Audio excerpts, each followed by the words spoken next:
Hello दोस्तों, स्वागत है आप सभी का हमारे यूट्यूब चैनल पर। दोस्तों, आज के हम इस वीडियो में सबसे बड़ी भिन्न और सबसे छोटी भिन्न ट्रिक की तरीके से कैसे निकाल सकते हैं, कैसे ज्ञात कर सकते हैं, आज के हम इस वीडियो में जानते हैं। और दोस्तों, भिन्न से संबंधित बड़ी और छोटी भिन्न जो है हर एक कंपटीशन लेवल के एग्जाम में पूछे जाते हैं, जिससे आपको ट्रिक न पता होने की वजह से आपका ज़्यादातर समय उसी में बीत जाता है, जिससे आपका क्वेश्चन रॉन्ग भी हो सकता है। तो आइए हम जानते हैं कि ट्रिकी तरीके से हम सबसे बड़ी तथा सबसे छोटी भिन्न कैसे पता कर सकते हैं। तो देखिए दोस्तों, जैसा कि यहाँ पे हमारा पहला जो क्वेश्चन है वो है 47/42, 57/52 और 11/16 और 21/26 में सबसे बड़ी भिन्न कौन सी है। तो यहाँ पे देखिए दोस्तों, जब आपको सबसे बड़ी भिन्न पूछी जाए तो आपको क्या करना है। यहाँ पे देखिए, सबसे पहले तो आपको भिन्नों के बीच में अंतर कितना है वो देखना है। यानी कि भिन्नों के बीच का मतलब ये है कि हर एक भिन्न के अंश हर में कितने का अंतर है वो आपको देखना है। जैसा कि हमारी दूसरी भिन्न है 57/52, इसके बीच में अंतर देखिए। फिर यहाँ देखिए 11/16 है, इसके बीच में कितने का अंतर है। फिर यहाँ पे 21/26 है, इसके बीच में अंतर देखना। तो यहाँ पे देखिए दोस्तों, 47/42 के बीच में 5 का अंतर है, 57/52 के बीच में 5 का अंतर है, 11/16 के बीच में 5 का अंतर है और 16/26 के बीच में 5 का अंतर है। तो देखिए दोस्तों, जब भिन्नों के अंश और हर में अंतर समान हो, जैसे कि यहाँ पे भी 5 है, यहाँ पे भी 5 है, यहाँ पे भी 5 है और यहाँ पे भी 5, यानी कि सबका सब, यानी कि इन सब भिन्नों के अंश और हर का जो अंतर है वो 5-5 है। तो देखिए दोस्तों, जब भिन्नों के अंश और हर का अंतर समान हो तो जिसका अंश सबसे बड़ा होता है वही भिन्न सबसे बड़ी होती है। तो यहाँ पे देखिए, किसका अंश यानी कि किसका न्यूमरेटर इसमें सबसे बड़ा है, यानी कि इस 57, यानी कि यहाँ पे 57/52 का जो अंश है वो सबसे बड़ा, यानी कि 57, यानी कि इसमें हमारी जो इसमें बड़ी भिन्न होगी वो हमारी 57/52 होगी, यानी कि सबसे बड़ी जो भिन्न होगी हमारी वो 57/52 होगी। यानी कि इस तरीके से आप सबसे बड़ी भिन्न का पता कर सकते हैं। लेकिन दोस्तों, यहाँ पे अगर जो आपसे सबसे छोटी भिन्न पूछा जाता तो यहाँ पे जिसका अंश सबसे छोटा होता वही सबसे बड़ा होता, ठीक है। यानी कि हमारा जो सबसे छोटा भिन्न होता वो 11/16 हो जाता। लेकिन दोस्तों, यहाँ पे हमें सबसे बड़ी भिन्न पूछा गया है, तो जब भिन्नों के बीच यानी कि भिन्नों के अंश और हर में जब अंतर समान होगा तो जिसका अंश सबसे बड़ा होगा, यानी कि जिसका ऊपर वाला सबसे बड़ा होगा वही सबसे बड़ी भिन्न होगी, यानी कि 57/52 हमारी सबसे बड़ी भिन्न होगी। अब आइए हम लोग दूसरे टाइप को समझते हैं। अब ये हमारी अगली भिन्न है। अगला क्वेश्चन है 101/120, फिर यहाँ पे 57/76, फिर यहाँ पे 15/34 और यहाँ पे है हमारा 41।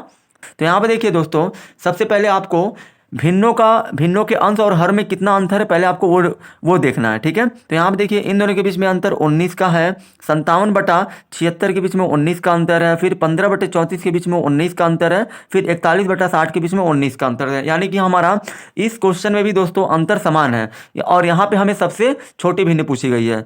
तो जब अंतर समान हो तो सबसे छोटी भिन्न कौन सी होगी, यानी कि सबसे छोटी भिन्न का हमें पता करना है। यानी कि सबसे जो छोटी भिन्न होगी जिसका अंश सबसे छोटा होगा, यानी कि 15/34 का जो अंश 15 है ये सबसे छोटा है सब में, इसलिए हमारी जो सबसे छोटी भिन्न होगी वो 15/34 होगी। यानी कि इस तरीके से जो हमारी सबसे छोटी भिन्न होगी 15/34 होगी। तो आइए अब हम लोग दोस्तों जानते हैं, जब भिन्नों के बीच का अंतर समान ना हो तब आप कैसे निकालेंगे कि सबसे बड़ी कौन होगी और सबसे छोटी कौन होगी। अब दोस्तों, हमारा अगला प्रश्न है 12/15, 9/14, 7/10 तथा 19/23 में सबसे बड़ी भिन्न कौन सी है। तो देखिए दोस्तों, मैंने जैसा कि आपको बताया, सबसे पहले आपको इस भिन्न को लिख कर ये चेक करना है कि इनके बीच का अंतर कितना है। तो यहाँ पे देखिए, अंतर जब आपको पता रहेगा तभी आप इसमें सबसे बड़ी और सबसे छोटी बता पाएंगे। तो देखिए, इन दोनों के बीच का जो अंतर है वो 3 का है, इन दोनों के बीच का जो अंतर है वो 5 का है, इन दोनों के बीच का जो अंतर है वो 3 का है, इन दोनों के बीच का जो अंतर है वो 4 का है। यानी कि इसमें इन सभी भिन्नों का अंतर जो है वो समान नहीं है, यानी कि सेम नहीं है। तब आप क्या करेंगे, तो इस कंडीशन में ये सभी जो अंतर है ना, इनका आपको लसा लेना, यानी कि 3, 5, 3 और 4 का आप लसा लेंगे। लेकिन लसा लेने से पहले आपको क्या करना है, जो अंतर है उसको यहाँ पे लिख दीजिए 3, फिर ऐसे इसका बटा बना दीजिए, फिर 5 लिखिए, फिर इसके ऊपर एक लाइन खींचिए, फिर 3 लिखिए, फिर इसके ऊपर एक लाइन, फिर ये 4 जो अंतर है इसको लिखिए। फिर यहाँ पे आपको क्या करना है, जो 3 किसका अंतर है, 12/15 का। तो यहाँ पे 3 आपने लिखा है ये। अब 3 के ऊपर का जो अंश है, यानी कि 3 का अंश आपको ये 12 लेना है, यानी कि इसके ऊपर वाले का लिख दीजिए, ये वाला इसके नीचे, ये वाला यहाँ पे रहेगा, फिर ये 7 3 का रहेगा, फिर ये यहाँ पे आपको 19 लिखना है। यानी कि सब मतलब सारे अंतरों को लिख कर, ठीक है, जो अंतर जिस भिन्न का है उस भिन्न का अंश आपको लिख देना है वहाँ पे, ठीक है। जैसे 12 का अंतर है, तो आपको क्या करना है, इस भिन्न का अंश यहाँ पे लिखना है, फिर 9 यहाँ पे लिखना है, क्योंकि 9 अंश लेना है, फिर 7 लेना है, फिर 19 लेना है।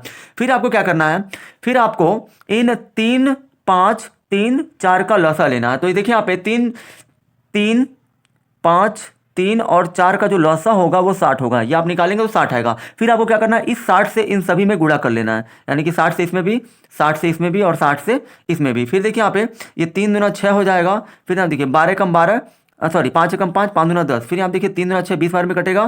फिर ये 4 से आप ये 60 को काटेंगे तो 15 बार में कटेगा। फिर यहाँ देखिए 12 दूना हो गया 24। फिर हम देखिए 12 नमा हो गया 108। फिर यहाँ देखिए 20 सते हो गया 140। फिर यहाँ पे 15 का गुणा 19 में करेंगे तो 15 नमा 135 को 5 हासिल 13। फिर यहाँ देखिए 15 का 15 और 13 हो जाएगा 28। मतलब 15 का गुणा 19 में करेंगे तो 285 होगा। तो यहाँ पे देखिए दोस्तों, इसमें आपका सबसे बड़ा कौन है, सबसे बड़ा आपका 285 है। और 285 किसकी वैल्यू है, 19/13 की, यानी कि मतलब सबसे लास्ट में चौथे नंबर पे ये है ना, 285 है, 1, 2, 3, 4, तो सबसे लास्ट में है। तो देखिए सबसे लास्ट में भिन्न कौन है, 19/13, यानी कि मतलब 19/13 जो होगी यही हमारी सबसे बड़ी भिन्न होगी, यानी कि सबसे बड़ी जो हमारी भिन्न होगी वो यही होगी, ठीक है। यानी कि हमारा 19/13 सबसे बड़ी भिन्न होगी। अब आइए हम लोग दूसरे क्वेश्चन को जानते हैं। सेम टू सेम यही क्वेश्चन है, इसी ट्रिक पे होगी, बट वो क्वेश्चन अलग है। जैसा कि दोस्तों ये हमारा अगला क्वेश्चन ये है 7/11, 8/13, 9/14 तथा 11/15 में सबसे छोटी भिन्न कौन सी होगी। तो आपको ये 7/11 को ऐसे लिखना है, फिर 8/13 लिखिए, फिर 9/14 लिखिए, फिर यहाँ पे 11/15 लिखिए। फिर आपको इन सब के बीच का क्या देखना है, अंतर देखना है, यानी कि अंश और हर का अंतर कितना है। तो इसमें अंतर 4 का है, इसमें अंतर 5 का है, ठीक है। 13 और 8 के बीच का अंतर 5 का है, ठीक है। 9 और 14 के बीच में 5 का अंतर है, 15 और 11 के बीच में 4 का अंतर है, ठीक है। अब देखिए आपको मैंने क्या बताया कि ये अंतर को आपको यहाँ पे लिखना है, फिर ये 5 को यहाँ पे लिखना है, फिर ऐसे लाइन खींचनी है इसके ऊपर, फिर 5 को लिख के लाइन खींचिए, फिर 4 को लिख के लाइन खींचिए। और मैंने आपको क्या बताया, इसके ऊपर आपको क्या लिखना है, ये वाला जो ये पहले भिन्न का अंश है वो लिखिए। दूसरे भिन्न में 5 का अंतर है तो 5 तो आपने लिखा ही है, अब इसके अंश को लिख दीजिए, इसके अंश को लिखिए और इसके अंश को लिखिए 11। फिर आपको क्या करना है, यहाँ पे आप 4, 5, 5, 4 का लसा लेंगे, यानी कि मतलब यहाँ पे आप 4, 4 और कॉमा 5, फिर आप यहाँ पे 5 और 4 का आप लसा लेंगे तो यहाँ पे आपका 20 आएगा। फिर आपको क्या करना है, 20 से इसमें गुणा कर देना है, 20 से सब में गुणा कर दीजिए, क्योंकि इन 4, 5, 5, 4 का जो लसा होगा वो 20 होगा। तो 20 से देखिए 4 25 हो गया 20, फिर ये 5 चौक का हो गया 20, फिर ये 5 चौक का हो गया 20 और ये 4 25 हो गया 20। अब देखिए यहाँ पे 7 25 हो जाएगा 35, फिर ये हो जाएगा 8 चौके हो जाएगी 32, फिर 9 चौके हो जाएगा 36 और यहाँ पे हमारा 11 25 हो जाएगा 55। अब देखिए दोस्तों, इसमें सबसे छोटा भिन्न पूछा गया, तो इन सभी संख्याओं में छोटा कौन है, छोटा आपका 32 है, 32 दूसरे नंबर पे है, यानी कि दूसरे नंबर की भिन्न हमारी ये सबसे छोटी भिन्न होगी, यानी कि यही हमारी सबसे छोटी भिन्न होगी। कौन सी भिन्न, यानी कि 8/13। तो दोस्तों हमारी जो सबसे छोटी भिन्न पूछा गया है, तो सबसे छोटा भिन्न हमारा 8/13 होगा। ऐसे ही ट्रिकी सॉल्यूशन जानने के लिए हमारे चैनल को सब्सक्राइब जरूर करें।